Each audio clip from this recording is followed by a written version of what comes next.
Sudah siap untuk belajar hari ini? Siap. Baik. Sebelum kita memulai pelajaran kita di hari ini, kita ini untuk pimpin kita dengan doa belajar kita di saat pagi hari ini.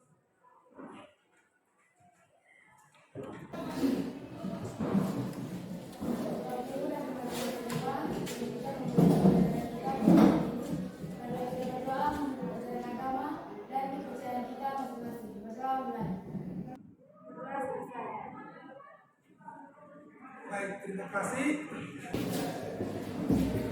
Ketua kelas, ini hari siapa yang tidak hadir? Bobo Salomi, Sulaiha, Yuni, Rika, Oktavianus. Dan di pertemuan berikut mereka semua ada.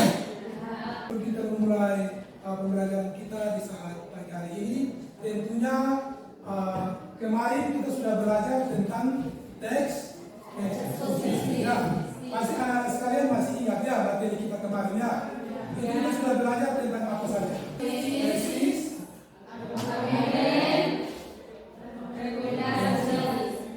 hari ini kita akan belajar bagaimana mengembangkan teks eksposisi.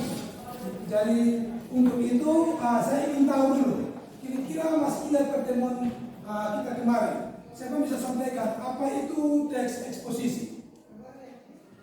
Teks eksposisi adalah paragraf atau karangan yang terkandung sejumlah informasi dan pengetahuan yang disajikan secara singkat, padat, dan akurat. Saya yakin dan percaya bahwa anak-anak sekalian sudah memahami dengan baik dan masih mengingat materi kita yang kemarin.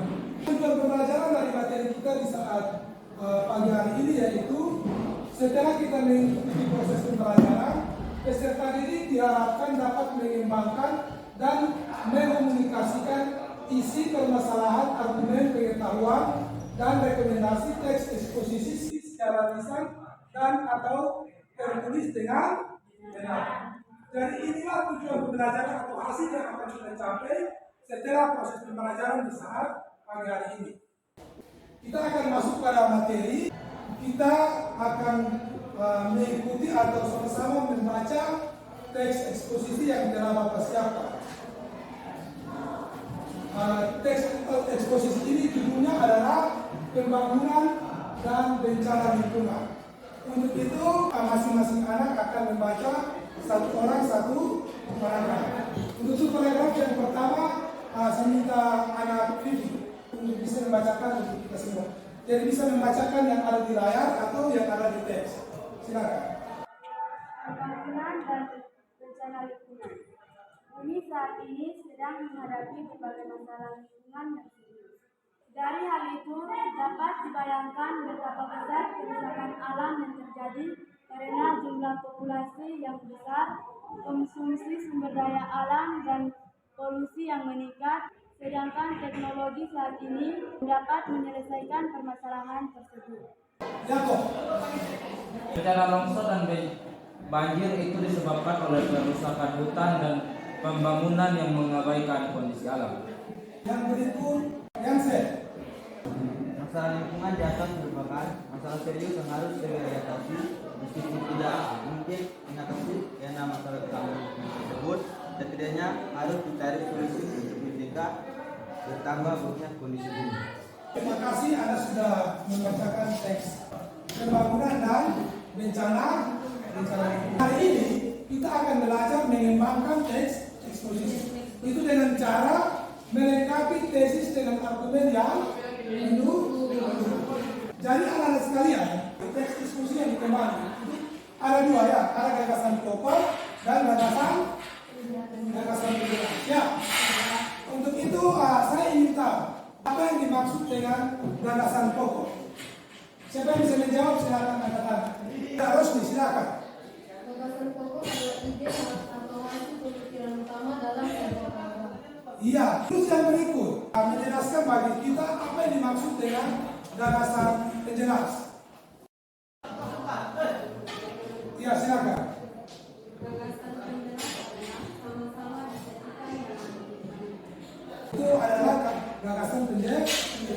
Setelah kita memahami gagasan pokok dan gagasan penjelas, Maka selanjutnya adalah beberapa cara yang dapat kita lakukan untuk menentukan gagasan pokok.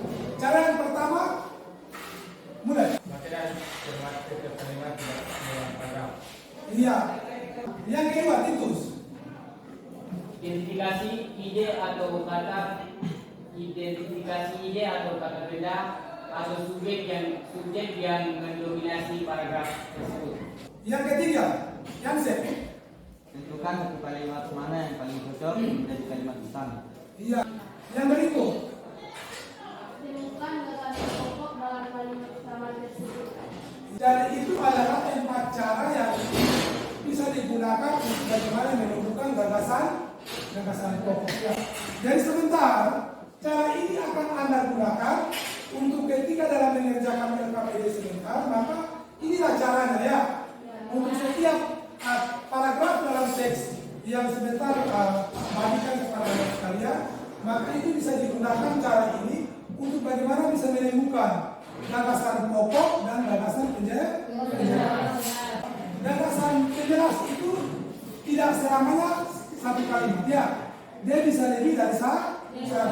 Sementara gagasan pokok itu hanya ada satu kalimat dalam satu paragraf. Sekarang sekalian bisa perhatikan contoh paragraf dari teks yang tadi sekalian sudah baca. Teks tadi adalah tentang pembangunan dan rencana lingkungan. Paragraf pertama seperti ini ya. Dari contoh paragraf yang pertama ini, maka kita akan menemukan dari paragraf ini kalimat mana yang termasuk gagasan pokok dan kalimat mana yang termasuk gagasan. Dari paragraf pertama dari teks tadi, maka gagasan pokok adalah bumi saat ini sedang menghadapi berbagai masalah lingkungan yang serius. Gagasan penjelas. Tersebut adalah dekatan yang penduduk, penyediaan sumber daya alam, perubahan iklim global, sedangkan teknologi saat ini berpendapat menyelesaikan permasalahan. Iya. Dari contoh ini, maka kita sudah bisa bedakan ya. Dalam paragraf pertama ini, gagasan pokoknya adalah bumi saat ini sedang menghadapi berbagai masalah lingkungan yang serius. Sementara gagasan penjelasan tadi sudah disampaikan oleh Vivi ya. Sekarang anak-anak sekalian, kita akan masuk pada pengerjaan LKPD ya. Untuk itu anak-anak sekalian bisa duduk dalam bentuk kelompok dan Pak akan bagikan LKPD untuk mengerjakan tugas yang ada di LKPD. Silakan.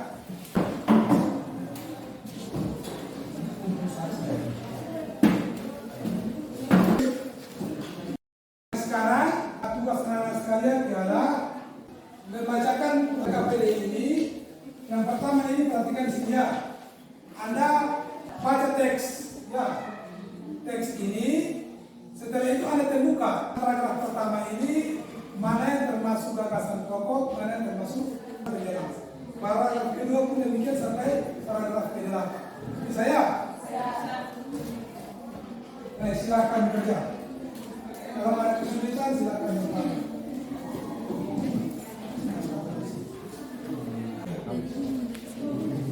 Sampai titik di sini dia gagasan penjelas.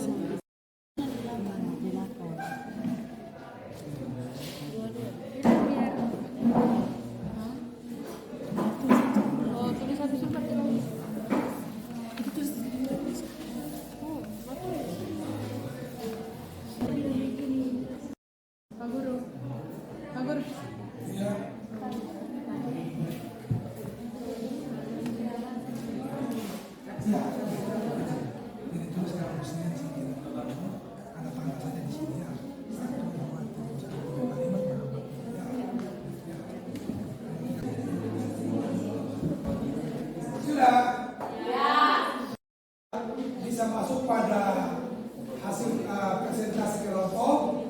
Untuk itu diharapkan untuk semua kelompok boleh tenang dan kita semua sama-sama menyaksikan tampilan dari kelompok 1. Kita sambut dengan aplaus yang meriah. Terima kasih atas kesempatan yang diberikan kepada kelompok kami dari kelompok 1. upaya melestarikan lingkungan hidup. Permasalahan seputar lingkungan hidup selalu terdengar mengemuka. Kejadian demi kejadian yang dialami di dalam negeri telah memberi dampak yang sangat besar. Tidak sedikit kerugian yang dialami, termasuk nyawa manusia. Namun, hal yang perlu dipertanyakan, apakah pengalaman tersebut sudah cukup menyadarkan manusia untuk melihat kesalahan dalam dirinya, ataukah manusia justru merasa lebih nyaman dengan sikap menghindar dan menyelamatkan diri dengan tidak memberikan solusi yang lebih baik dan lebih cepat lagi. Banyak usaha yang seharusnya dilakukan oleh manusia dalam upaya pelestarian lingkungan hidup. Upaya yang dimaksud adalah upaya rekonsiliasi, perubahan konsep atau pemahaman tentang alam dan menanamkan budaya pelestarian. Tindakan merusak lingkungan secara tidak langsung telah merusak kehidupan itu sendiri. Paragraf ke-1, gagasan pokok. Permasalahan seputar lingkungan hidup selalu terdengar mengemuka. Gagasan penjelas, kejadian demi kejadian yang dialami di dalam negeri telah memberi dampak yang sangat besar. Lalu pertanyaan dari kelompok lain yang memberikan kesempatan. Dan tidak ada sekian Baik, berikan aplaus. Berikut kelompok 2. Terima kasih atas kesempatan yang diberikan kepada kelompok kami kelompok 2 untuk mempresentasikan hasil diskusi kami. Paragraf ketiga, gagasan pokok. Kerusakan lingkungan hidup dan efeknya terus berlangsung dan terjadi. Gagasan pokok, manusia cenderung untuk mengisi nasibnya. Lama-kelamaan, tangisan terhadap nasib itu terlupakan dan dianggap sebagai urusan angin yang berlalu. Tidak ada, sekian dari kami. Terima kasih. Baik, berikan aplaus. Selanjutnya kelompok 3, silakan kita sambut dengan aplaus. Terima kasih atas kesempatan yang diberikan kepada kami. Kami dari kelompok 3 akan mempresentasikan Mengisi kami paragraf kelima gagasan pokok. Lalu berusaha manusia untuk selalu menghindarkan diri dari akibat kerusakan lingkungan hidup dalam penjelas.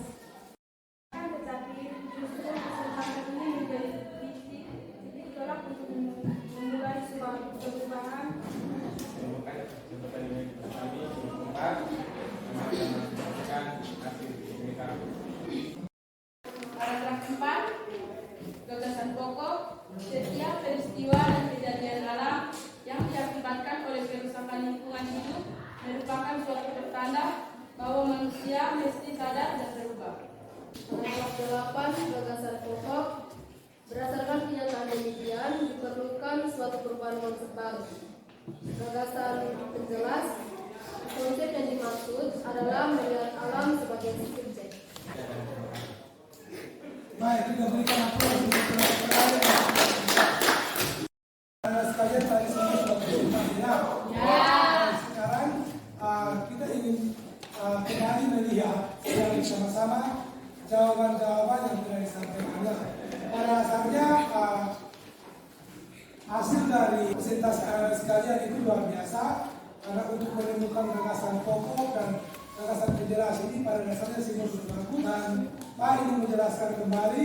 Yang pertama, paragraf pertama itu gagasan pokoknya adalah permasalahan seputar lingkungan hidup selalu terdengar mengemuka. Untuk paragraf kedua, yaitu gagasan pokoknya banyak usaha yang harus dilakukan oleh manusia dalam upaya pelestarian lingkungan hidup. Paragraf ke-8 berdasarkan kenyataan demikian diperlukan suatu perubahan konsep baru. Sekarang kita semua sudah menyelesaikan kegiatan inti kita. Untuk itu saya persilakan untuk kembali ke tempat semula untuk kita masuk pada kegiatan berikutnya. Hari ini kita refleksi kembali soal materi yang telah kita pelajari tadi untuk mengetahui kembali tentang dari anak sekalian ya. Baik. Yang pertama tadi kita sudah berbicara tentang materi kita tentang mengembangkan isi teks. Ada gagasan pokok dan gagasan penjelas. Baik, saya ingin tahu kembali gagasan pokok. Gagasan pokok adalah hasil pemikiran utama dalam suatu paragraf. Ya, jadi kita sudah belajar dan kita sudah mengetahui apa itu gagasan pokok, gagasan penjelas, dan kita sudah menemukannya dalam teks dan juga kita sudah melengkapinya dengan baik. Ya. Untuk itu materi yang sudah ada, bahan ajar yang sudah ada itu ulang berulang baca belajar dengan baik. Ya, Rosni, pimpin kita dalam doa.